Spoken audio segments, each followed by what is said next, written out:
قمر جاوید باجوہ چند سال پہلے وہ خدا بنا ہوا تھا۔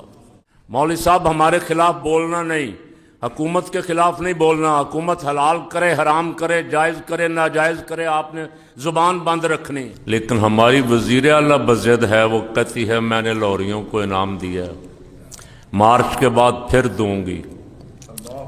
تو میں تو دعا کرتا ہوں اللہ مارچ سے پہلے پہلے تجھے اور تیری حکومت کو ویسے ہی اٹھا لے۔ کیوں جی؟ تجھے مارچ، برائی والا مارچ، نافرمانی والا مارچ، سرکشی اور بغاوت والا مارچ دیکھنا ہی نصیب نہ ہو۔ حکمران نیکی کا حکم کرے تو وہ اللہ رسول کی فرما برداری کرتا ہے، اس کی ڈیوٹی یہ ہے۔ اللہ نے مسلم حکمرانوں کی ڈیوٹی یہ لگائی، الذین ان مکناہم فی الارض اقاموا الصلاۃ وآتوا الزکاۃ وامروا بالمعروف ونہوا عن المنکر۔ ڈیوٹی یہ لگائی کہ جن کو ہم نے حکومت دی ہے ان کا کام یہ ہے وہ نماز کا حکم دیں، نظام نماز قائم کریں، زکوٰۃ کا نظام قائم کریں، امر بالمعروف کریں، لوگوں کو نیکی کا حکم دیں۔ میں بڑا سوچتا رہا ہوں اس پہ، میں 3-4 ہفتے سے گفتگو کر رہا ہوں اپنے یوٹیوب چینل پہ بھی، جمعہ پہ بھی، جلسوں میں بھی۔ اس میں کوئی ایک بھی نیکی کا پہلو تھا؟ گڈی بنانا، ڈور بنانا، اڑانا، کروڑوں روپیہ خرچ کرنا، لڑکیوں کا ناچنا گانا، بے غیرت مردوں کا ساتھ کھڑے ہو کے گانے لگانا، دل ہوا بو کاٹا۔ کہ کس کا دل بو کاٹا ہوا؟ اور یہ کوئی عورت گا رہی ہے، بھائی پاس کھڑا ہے، تو یہ تیری طرف سے کسی تیرے گھر والے کی طرف سے دعوت ہے کسی کو کہ میرا دل بو کاٹا ہوا؟ بندے کو بول سن کے شرم آ جاتی ہے، یہاں شرم بھی نہیں ہے۔ جنہوں نے منائی ہے ان کو شرم حیا بھی نہیں تھی، ذرہ برابر بھی نہیں تھی، شرم ہی آ جاتی ہے بندے کو۔ وہ کہتی جی لوریے بڑے خوش ہوئے ہیں، مارچ کے بعد پھر تیاری رکھیں، یہ راڈ لگائی رکھیں۔ اور میں مسجد میں کہہ رہا ہوں ریکارڈ ہو رہا ہے، چینلوں کو منع کر دیا گیا جن کے گلے پہ ڈور پھری ہے ان کی خبر نہیں چھاپنی۔ 6 نوجوان ہلاک ہوئے، 118 زخمی ہوئے، 118 افراد کا خون کر کے جو کھیل کھیلا جائے کسی صورت بھی، کوئی صورت بھی اس کے جواز کی ہو سکتی؟ بابا جن کو اللہ نے حکومت دی ہے ان کو حکم بھی دیا ہے، نیکی کا حکم دینا ہے، برائی سے منع کرنا ہے۔ کبھی میں نے نہیں سنا کسی حکمران سے کہتے ہوئے، لوگ قوم کو خطاب میں کہتے ہوئے کہ نماز قائم کرو بھائی، زکوٰۃ کا نظام قائم کرو، کبھی نہیں سنا۔ یہ سنا کہ ہم نے 50,000 گاڑیاں بسنت والے دن فری کر دی، فری چلیں، اوبر، رکشے، میٹرو سب فری چلیں گے۔ کیا کر رہے ہیں؟ کس کے لیے کر رہے ہیں؟ کوئی ثواب کا کام کرنے جا رہے ہیں؟ کوئی نماز کے لیے آ رہے ہیں، عید کے لیے آ رہے ہیں، لیلۃ القدر کے لیے آ رہے ہیں؟ کس لیے آ رہے ہیں؟ کس پہ پیسہ خرچ کر رہے ہیں؟ پیسہ کس کا ہے؟ اپنے ابے کی جیب سے خرچ کرو نا، جس کو رنگ برنگے سوٹ پہنا کے چھت پہ چڑھایا، 70 سال 75 سال کی عمر ہے، میں نے کہا میاں شرم کر، مر جا ڈوب کے۔ اور یہ اس عمر تو گئے سے گیا گزرا آدمی بھی آخرت کی فکر کرتا ہے، یا اللہ میری آخرت ٹھیک کر دے، پتہ نہیں کس وقت بلاوا آ جائے۔ جو مولانا جن کا میں ذکر کر رہا ہوں انتقال ہوا، مجھ سے 4-5 سال چھوٹے تھے، بالکل تندرست توانا۔ میں چند مہینے پہلے وہاں جلسے پہ ہو کے آیا تھا، ہمارے صفحہ کے پروگرام میں بھی آئے تھے، بالکل قابل رشک صحت تھی۔ رات اچانک اٹیک ہوا اور 5-7 منٹ کے اندر اندر ہی ختم۔ کیوں جی؟ زندگی موت کا مسئلہ ہی ایسا ہی، اللہ جسے چاہے مہلت دے دے، جسے چاہے بلا لے، جلدی بلا لے، مالک ہے مرضی کا، کوئی اس کے سامنے اکڑ پھکڑ کسی کی نہیں ہے، کوئی کتنا بڑا ہو، بہت بڑا عہدہ ہمارے فیلڈ مارشل کا، اس کے سامنے کوئی پر نہیں مار سکتا، کیوں جی؟ جس کو چاہے اٹھا لے، جس کو چاہے دیواریں آرڈر کرے توڑو، جو چاہے کرے۔ پرسوں رات لیٹرین میں گر کے سر اتنا زخمی ہو گیا کہ 18 گھنٹے ہوش نہیں آئی۔ قمر جاوید باجوہ چند سال پہلے وہ خدا بنا ہوا تھا، اب کب ہوش آئے گی؟ 18 گھنٹے بعد ہوش آئی، پہچاننا صرف۔ اب دماغ کو چوٹ لگ جائے تو پھر درست ہوتے ہوتے ٹائم ہی لگتا ہے نا۔ اللہ ہمیں دکھاتا رہتا ہے کہ طاقت اصل میری ہے، قدرت میری ہے، میں نے اگر تجھے مہلت دی ہے تو سرکشی نہ کر، فرما برداری کر، جھک جا۔ اکڑنے والوں کا، تکبر کرنے والوں کا، سرکشی اور بغاوت کرنے والوں کو رب نے ہمیشہ ذلیل کیا۔ شیطان نے کیا کہا تھا؟ انا خیر منہ، اللہ نے جسے اپنا خلیفہ بنایا اس نے کہا میں اس سے برتر ہوں، میں اس سے بہتر ہوں۔ یہ بات اس کی پسند نہیں آئی، اور اس کا جو انجام ہے قیامت تک اس پہ لعنت برستی رہے گی۔ اس نے کہا یا اللہ میں نے اتنی عبادت کی ہے، میں استثناء مانگتا ہوں، اب مجھے قیامت تک مہلت دے دے، استثناء، مجھے استثناء دے دے۔ فرمایا استثناء جا، قیامت تک تجھے مہلت ہے، لیکن ہوگا کیا؟ قیامت تک لعنت برستی رہے گی۔ وَإِنَّ عَلَيْكَ لَعْنَتِي إِلَىٰ يَوْمِ الدِّينِ، فرمایا میری بھی تجھ پہ لعنت برسے گی اور ساری مخلوق کی لعنت بھی تجھ پہ برسے گی۔ تکبر سے بچو، ڈرو، اگر کوئی غلط کام ہو جائے توبہ کرو اللہ کے حضور، یا اللہ غلطی ہو گئی۔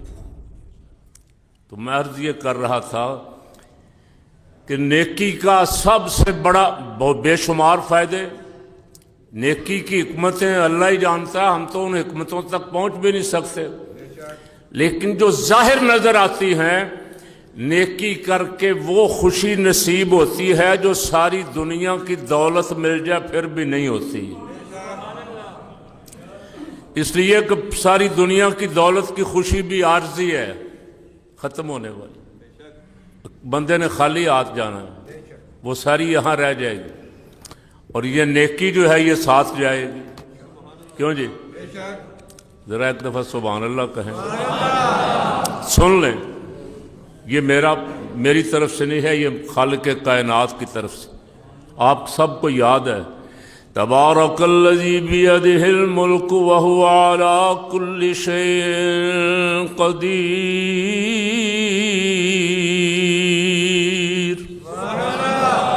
الذی خلق الموت والحیاۃ لیبلوکم ایکم احسن عملا وہو العزیز الغفور۔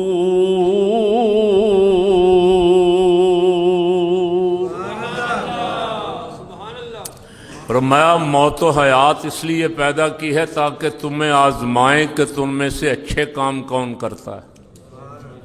یہی ہے نا، آپ نے ہزارہ دفعہ یہ آیت سنی، اور بہت سارے خوش نصیب ہیں جن کو یہ صورت یاد ہے، اور جن کو نہیں یاد اللہ کرے یاد ہو جائے۔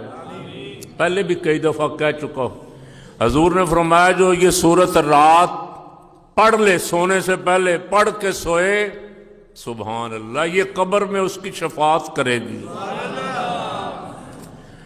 ماں باپ، اولاد، بہن بھائی، رشتہ دار، مال اولاد سب چھوڑ جائیں گے، یہ قرآن قبر میں جائے گا، یہ ساتھ جائے گا۔ ہم نے 8 10 10 20 20 کروڑ روپیہ بسنت پہ خرچ کیا، بسنت بھی ساتھ جائے گی؟ جائے گی۔ فرشتے پکڑیں گے نا جب پوچھیں کہ ہاں بھئی آپ منا نا ذرا گڈی اڑا نا، کیوں جی؟ نکیرین آئیں گے نا، پہلا ٹاکرا تو نکیرین سے ہی ہوگا نا، اور گڈی باز کی وہاں ساری ڈور ڈھیلی ہو جائے گی، پتنگ بو ہو جائے گی وہیں، پہلے شکلیں دیکھتے ہی۔ حضور نے فرمایا جو نافرمان ہیں، جو اللہ کا حکم نہیں مانتے، ان کو نکیرین ایسی صورت میں ملیں گے کہ اگر ان کو اور کوئی عذاب بھی نہ ہو تو اتنا ہی کافی ہے ان کے لیے، ایسی صورت میں ملیں گے۔ اور اہل ایمان کو، فرما برداروں کو ایسی صورت میں ملیں گے کہ ان کو اور کوئی انعام ملے نہ ملے، ان کی صورتیں دیکھ کے ہی مومن خوش ہو جائے گا۔ اور افسوس در افسوس ہوتا ہے 8 کروڑ کی چھت بک کروائی، 10 کروڑ روپیہ پتنگ بازی پہ خرچ کیا، کام آئے گا؟ نہیں۔ دنیا میں، قبر میں، حشر میں، کسی جگہ کام آئے گا؟ میں ضمانت دیتا ہوں مسجد میں خرچ کیا ہوا روپیہ قبر میں بھی کام آئے گا، قیامت میں بھی کام آئے گا، اور اس پہ حضور کی ضمانت ہے صلی اللہ علیہ وسلم، میری نہیں، حضور کی ضمانت ہے۔ حضور نے فرمایا جس نے اللہ کا گھر بنانے کے لیے ایک اینٹ بھی لگائی، اللہ اس کا گھر جنت میں بنائے گا۔ ہزاروں مسجدیں، لاکھوں مسجدیں، کروڑوں مسجدیں، اپنی مدد آپ کے تحت، یہ بادشاہوں کی محتاج نہیں ہیں، یہ دنیا داروں کے، اللہ نے ڈیوٹی لگا دی اہل ایمان کی، خوش نصیبوں کی، میرے گھر کی خدمت تمہارے ذمہ ہے، اور میرا ایمان ہے انشاءاللہ یہ خدمت ہی کام آئے گی، یہ روز قیامت کام آئے گی، بند دروازے کھلیں گے۔ میں سوچتا رہتا ہوں کسی طرف سے مجھے آواز آئے، کبھی حساب کتاب ہوگا بھی میرے پاس نہیں ہے، میں بتاؤں گا آپ کو بسنت پہ کتنا خرچ ہوا، کاش یہ مسجدوں کے بل معاف کر دیتے، 2.5 لاکھ 5 لاکھ۔ مین مارکیٹ کے صدر صاحب چند دن پہلے آئے ہوئے تھے، انہوں نے کہا کہ 45 لاکھ بل آیا تھا پچھلے سال گرمیوں میں، 45 مسجد کا، جامعہ غوثیہ، بل معاف کر دیتے کہ مسجدوں، اور یہ حکومت کی ذمہ داری ہے، اگر مسلمان حکومت ہے تو اس کی ذمہ داری ہے۔ جو اسلامی ممالک ہیں وہاں مسجدوں کے انتظامات، اخراجات سب حکومت کے ذمہ، لوگ آئیں، نماز پڑھیں، عبادت کریں، اللہ اللہ کریں۔ یہاں ہمارے پاس اور بہت کاموں کے لیے پیسہ ہے، نہیں ہے تو نیکی کے کاموں کے لیے نہیں ہے۔ ہم نے مولوی سے سائن کروائے، ایک معاہدے پہ دستخط کروا کے اس کو 25,000 ایسے دیا جیسے بھیک دی جاتی ہے۔ مولوی صاحب ہمارے خلاف بولنا نہیں، حکومت کے خلاف نہیں بولنا، حکومت حلال کرے، حرام کرے، جائز کرے، ناجائز کرے، آپ نے زبان بند رکھنی۔ تو جو مولوی دیکھے حرام ہو رہا ہے، ناجائز ہو رہا ہے، شریعت کی حدیں توڑی جا رہی ہیں، قرآن کا مذاق اڑایا جا رہا ہے، سنت کے ساتھ کھیلا جا رہا ہے، پھر چپ رہے، حضور فرماتے ہیں وہ شیطان ہے۔ ممبر کا حق یہ ہے کہ جو ممبر پہ بیٹھا ہے وہ کلمہ حق کہے، آگے مالک جانے اور بندے جانے، اس کا کام تو ہے یہ ہر 5 وقت بعد 5 وقت یہ کہے اللہ اکبر اللہ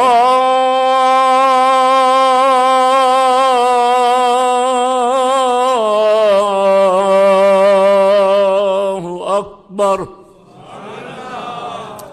یہ یاد دلاتا رہے لوگوں، تکبر میں نہ پڑ جانا، کہیں دنیا کی زندگی پہ مغرور نہ ہو جانا، کہیں رب سے سرکشی نہ کر بیٹھنا، اللہ سب سے بڑا ہے، اصل طاقت خدا ہے، اصل پاور رب ہے، تم چند وقت کے لیے تمہیں کرسی دی گئی ہے، تھوڑے دنوں کے لیے تمہیں یہ ڈنڈا سا دیا گیا ہے، اگر اس کی فرما برداری کرو گے تو فائدے میں رہو گے، نہیں تو زندگی حسرت اور افسوس بن جائے گی۔